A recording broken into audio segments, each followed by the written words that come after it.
The original version of this video was uploaded to Jason Verney's YouTube channel, where it and many other videos, podcasts, snippets and films can be found. That channel can be found at youtube.com/Jason Verney.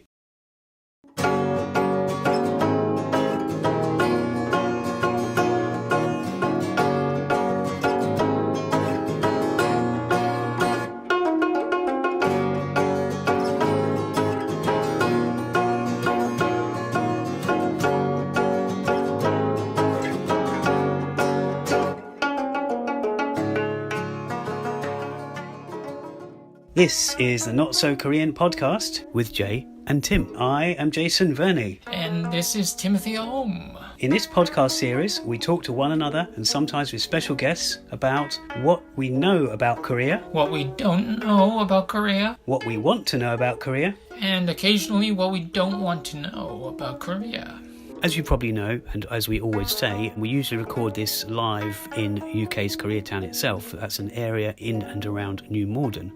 Yes, that's the largest Koreatown and Korean community in Europe. But I must add a quick statement from me, Jay, before passing you over to myself, on the fly and on the move somewhere else, that being in the heart of the Dalston area of East London.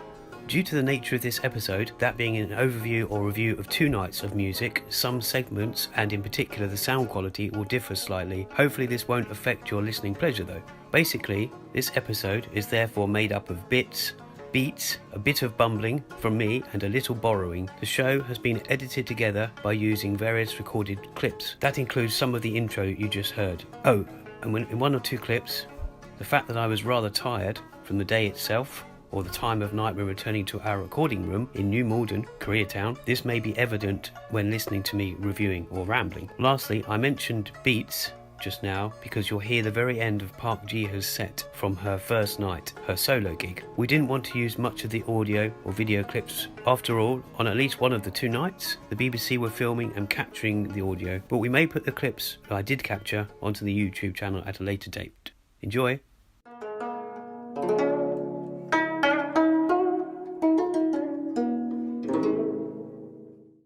So here we are outside the venue, Café OTO, in Dalston, awaiting PARK JIHA, Jiha Park.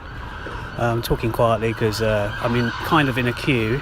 I came here about, I don't know, it was a couple of hours before 8 o'clock. I did actually see PARK JIHA sound checking. I'll speak to you afterwards.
Whoa, that was amazing. I'm fresh out of the gig and on a train home. I just wanted to get a few things off my chest about that.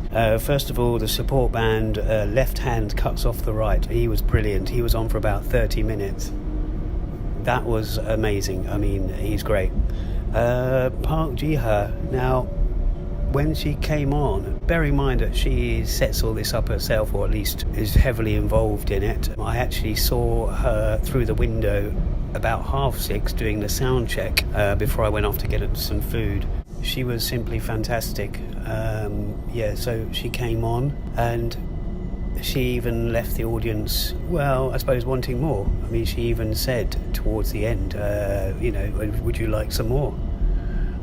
I'm going to record this a bit more professionally when I reach the studio room. But yeah, I just wanted to sort of get this out there that she did all this, and not only that, she came in on crutches.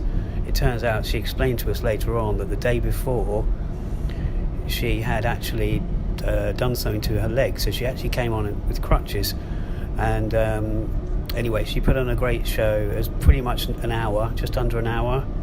And the last time I saw her perform was in 2019 or 18, I can't remember, but at Rich Mix. This was a slightly different setup.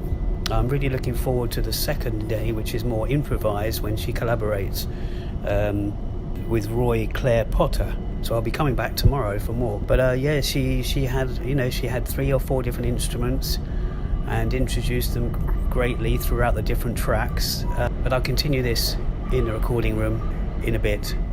So having had time to digest the first night of PARK JIHA, or JIHA Park, at Café OTO in Dalston, London, I just want to elaborate on the event itself. After witnessing JIHA briefly doing a sound check at about 6:30, and then I sort of shot off to have a look around Dalston very briefly, get some food, and then I came back, and by then the queue, it was probably around 7:30, the queue was already starting to build up.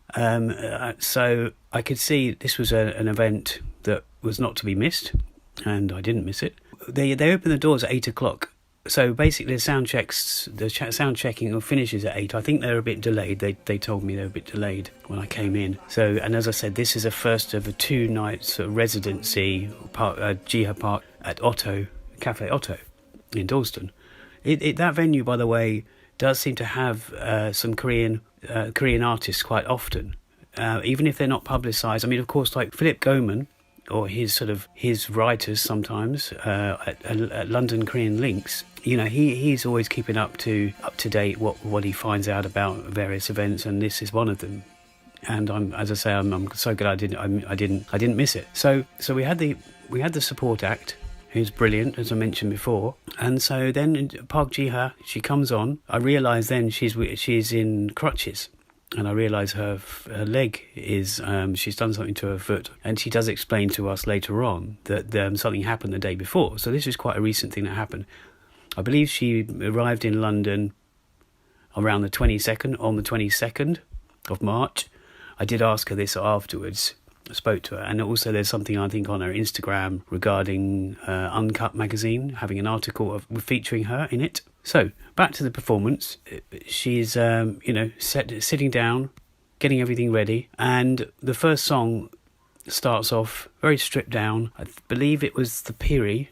That's the double reed bamboo flute kind of instrument. I've seen other bands like Jambinai, they use it, or a variation of that, the Piri. So she starts with that, a track with that. And then moving on, I believe, to the... what I was waiting for, because it's such a sort of different instrument. That's what they call the bamboo mouth organ, but it's the Saenghwang. I might not have been pronouncing that correctly, but it's a Saenghwang or Saenghwang, and it's the giant sort of wind instrument, you could call it, a giant wind instrument. Actually, I'm not sure. It might have been the Yanggeum that was second, which is the kind of what they call the hammered dulcimer, and that's like it's kind of, I would say, like a stringed xylophone almost. I mean, that's my way of explaining it, but it's definitely not that. I was looking around at that time, noticing the different mics set up. Of course, there was a guy on before, but he wasn't in the same position as she was. There was a mic set up, and there was one right above her, and you could call me stupid for not realising why that was there, but it wasn't until this second or third song or tune when she starts on this Saenghwang, and then I realised, because of course it's a wind instrument that goes up, so obviously you need a mic above it. It's quite a tall thing from where you hold it with your hands, where she holds it with her hands. Imagine like a church organ, but a miniature version of that. That's what I would say, all sort of cylindrical. I did notice the first couple of tracks that she did, there was no backing track. We had the laptop on display, we could see that. But it was, I think the first two tracks, as I say, were quite sort of completely stripped back, and there was no backing track. I might be wrong. And then the third track, there was a very slight backing track, which kind of was a good smooth start into the next songs, the next melodies and tunes and songs, basically. This particular... So I couldn't work out if there was a backing track on every single track that she did. She did about 9 or 10 the whole sort of evening. That's about an hour, including a kind of, you could call it an encore. She asked people if she should do another track, and so she did. And she mentioned her album, which was on sale as well there. So I noticed, as I said, there was only a couple of tracks at the beginning. There was no backing track. No, there was a couple of tracks at the beginning, no backing track, and there was at least two where there were backing tracks, and then there was probably a few more throughout the set. I can't say they all were, but as I was explaining to someone who was next to me, that when I saw her rich mix, bear in mind she does, she's a one-man band or one-woman band. She does, it's all her, so you can't possibly have all these different sounds coming out, doing them all yourself. But I'm pretty sure this event was more sort of natural and more nothing. She wasn't, not to say she wasn't naturally in the Rich Mix gig, which was kind of in conjunction with the Korean Cultural Centre, the KCC UK. Maybe they had some say in whether she has a lot of backing tracks or whether it was just her say that she said, I want it to sound like this. I want it to sound, as good, just like the album tracks, as near as possible. I don't know. But it did feel more stripped back this time, but in a good way, so there was less backing. Because I remember speaking to people after that Rich Mix gig, and I thought it was brilliant. Not only did it start with my favourite track of hers, which is Borrowing Scenery, which is not off an album, it's off her first EP. I've been sort of into her music since around her first album, which is Communion. And again, the track on that, Communion, which she didn't actually play Borrowing Scenery either. But those two tracks are probably my favourite. I'm getting to like the new one, Gleam, the latest album. So she does all this, she's done the whole set. Because the songs feel very long, I mean, they're not all long, but live they're probably paced differently, slightly differently. But she was... she put on a really good show. As I say, she alternated between those three major instruments, and of course, the Yanggeum, which is the kind of the hammered dulcimer. I believe that's what it is. She also not only used these special, I don't want to call them, I would say sticks, but percussion instruments on them. She also used a bow. She also used a bow from a violin. I'm sure she did that before at Rich Mix, but I had quite a good view. Although I wasn't at the front, I was at the side, so I managed to get some sort of, basically a good view, maybe, and a couple of shots and a couple of snippets. Whereas if I was maybe sitting 2 or 3 rows back in the middle, I might not. There was a few people to sort of look over. If I had got there earlier, I would have been in the front row. So the second night is going to be her doing more sort of live improvisation with Roy Clare Potter, an English artist. That's going to be recorded for the BBC in collaboration with that English artist, and they're going to release it later on Café OTO. I really wanted to digest it. I probably haven't digested it enough. I did speak to her at the end, as I say. Spoke to her about when she was with the band, she founded the duo Sum, which, as it says on Café OTO's website, cafeauto.co.uk, who, as I say, do have Korean artists quite often, whether they're Korean travelling from Korea or Korean from elsewhere. They do mention that, and they were, as a reminder to me, because I think I've read this before, the duo that she founded, Sum, which it had a major impact on the new Korean music scene, so several years ago. So yeah, we're looking forward to that, and it was great. So yeah, when I spoke to her, I did give her a couple of business cards and spoke to her about various things she's doing. She was heading up to Glasgow after this for an event up there.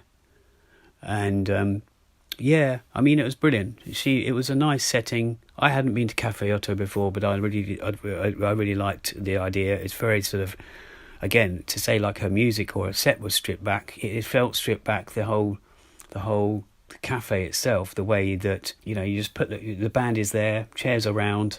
I did hear someone say they might have changed it, and I can speak to a couple of other people that I know that it might have been a different layout before.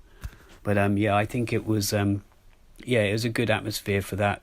And as I say, just to go back to her set again, and she said at the end, you know, she sort of bowed, or not. She sort of stood up best she could with the you know, with her foot, the way it was in plaster or cast. She stood up, and, you know, she spoke a few words when she sat back down again. But she said that she's doing one more track. I think it was off the Gleam album. She asked if we wanted another one, so that's what you could call that an encore, really. Obviously she wasn't going to hobble off, bless her, but either way, it was a great setting, great evening.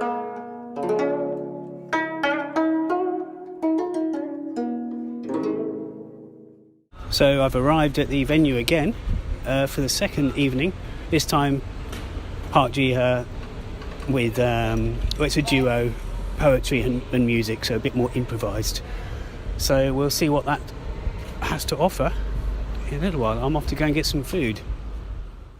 Well, that was something as well. That's the second night done now of PARK JIHA, and this time it was a duo with a lovely poet, a woman, Roy Claire Potter.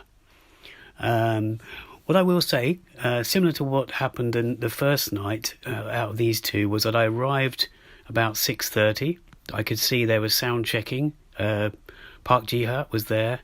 Jiha was there doing her sound checking, and I saw the woman, Roy Claire Potter, sort of doing some. It looked like they were just sort of getting on, and you know, I didn't really see much, but it looked like they were. Obviously, this was an improvised evening. That was how it was kind of sold. That's how it was kind of you know, how it was promoted. So I went off to get some food, and I digested that. I hadn't quite digested the film that I'd just seen, which was at the Kurz on Bloomsbury, which was Escape to Mogadishu, which is a big film. It's in last year's London Korean Film Festival by a well-known director. But back onto this subject, I arrived back at the venue. I was queued for a little while, but not as long as the night before. I got there earlier, deliberately rushed to the door as soon as I'd eaten, and I went in, and as I could see through the window already, actually, it was a much bigger setup. We had the various instruments from PARK JIHA that was to be used.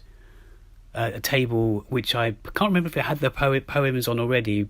No, I don't think it did. I think it was a table ready for Roy Claire Potter for her to do poems. It was quite a low table, but the other stuff around there was a lot of mics around, more than before, because the BBC. It was being recorded for the BBC, and it was also being live streamed on the cafeoto.co.uk website. So there was all that around, but not only that, we had a support band like the night before. The night before we had Left Hand Cuts Off the Right. He was brilliant. This night we had a guy called Billy Steiger, and there was a piano with a sort of a small TV screen on top. There was various violins dotted around, and his set consisted of piano, a lot of scratching and sort of all kinds of sounds and feedback. We had a sort of a speaker that was upturned on its side, basically, with a violin hanging over it, and he also played a violin, and there was feedback. But not only was there feedback from what he was playing, there was feedback from a violin that was actually hanging above the speaker, which we didn't realise, I guess, or some people didn't. I spoke to a couple of people next to me that, you know, when he sort of moved it or swayed it from side to side, you could tell that was causing some of it. But anyway, on to the main show. So once all that had been cleared away, the piano stayed there, but the other stuff was moved from the arena, if you like, I had a better position this time. I was right at the front facing Park Jiha. So this time she had everything she had the night before, except for a laptop, because this was going to be improvised. I guess there was no need for any backing music. That not that there was a great deal, but it was the night before there was some backing music from the laptop. But what I found out afterwards from an Instagram post from these artists was that there was Roy Claire Potter. She also had a chest infection, so I didn't know that at the time. So they said on Instagram, I think it was something like, even with an ailment or a bad foot and a chest infection, the two of them, they got through it. Yeah, it was very interesting. Very often, Park Jiha would start off the tracks, or the duet, if you like. There'd be quite a lot of instrumentation, and then Roy Claire Potter, she would join in. Quite emotional, I guess that's what she's known for. She tells it in such a way. These poems, they weren't rhyme poems, or they were a little bit, but they were. I was trying to focus on both things, so I was trying to digest both the music and the improv itself, the music improv, and also the poetry improvisation. We had, I don't know how many tracks it was, maybe 7, maybe long ones. It was a slightly less long, sort of a shorter set than the night before when it was just Park Jiha, because she did almost an hour. But it was very good, very different. I didn't know what to expect. There was elements of Park Jiha's songs that she used, or at least that's what it sounded like in the poems that Roy Claire Potter that she was reading, basically. So yeah, I even at the end of the set, at the end of the night, I did see when I walked in there was some CDs. I wanted to rush to my seat to sort of guarantee a seat. There was some CDs seemingly by Roy Claire Potter, so I presumed it was poetry, and I thought I might check them out later, but I wanted to get to my seat. And it turned out I actually purchased one of those CDs. They were from the two of them. They were actually a recording from Park Jiha and Roy Claire Potter, not from the actual night itself, but from I've actually got the CD in my hand here. It was actually from 2020 when Park Jiha was over here. She did something at the Barbican and a couple of other events, Park Jiha was over. It was just before COVID sort of really hit the UK and hit the world, I suppose. January 2020. This was recorded on 30th of January 2020, but in a recording studio, it seems. So it wasn't a live performance, but it was obviously live in the fact that they were doing it there and then. I'm not sure if there's going to be a recording made available of this most recent performance of the two of them, but either way, the CD, I picked it up for £10. I think it was cheaper if you remember, but if you go online on Café Otto's website, cafeotto.co.uk, you can find it online. You can find various, I think you can get an LP, so 2 sides basically. It's 5 tracks in total, and the actual CD itself was printed, a sort of limited edition, I suppose. It doesn't say limited, but it's printed in an edition of 300. So it's yeah, and you can also get the download, which I would have kind of preferred, but it's nice to have the CD. I was told that it was online, and it is. It's not on. I don't think it's yet on the platforms like iTunes or Apple Music or Spotify, but it's on Café Otto's website. Or Café Oto, sorry, I should say. I think it might be £5 or £6 for the digital one. I wanted to get that just to see what it sounded like, and it is Park Jiha after all. Whether you like poetry or not, I mean, Roy Claire Potter was very good, and she's very well known in what she does. She's recorded with other people, as has Park Jiha. Oh yes, I forgot to say yes. So when Park Jiha was here in January 2020, I believe she was doing something at Barbican and at another place. I do recall that. There was a lot going on with me at the time, I think. So yeah, it was a great ending of the 2 nights. I did speak to a couple of people that I'd met over the course of the 2 evenings. One guy I'd met the night before, he was telling me about the venue. You know, a lot of people know about this place, but it was my first time actually here, and I'd heard good things about this venue. Very unique, and they seem to do a lot of releasing materials through their website as well, a bit like a record label, I would say. So they're very, they're very good. I'll definitely go back there. I'm pretty tired following those 2 days. I had a film in the middle as well, a Korean film, and other stuff going on, but that's it.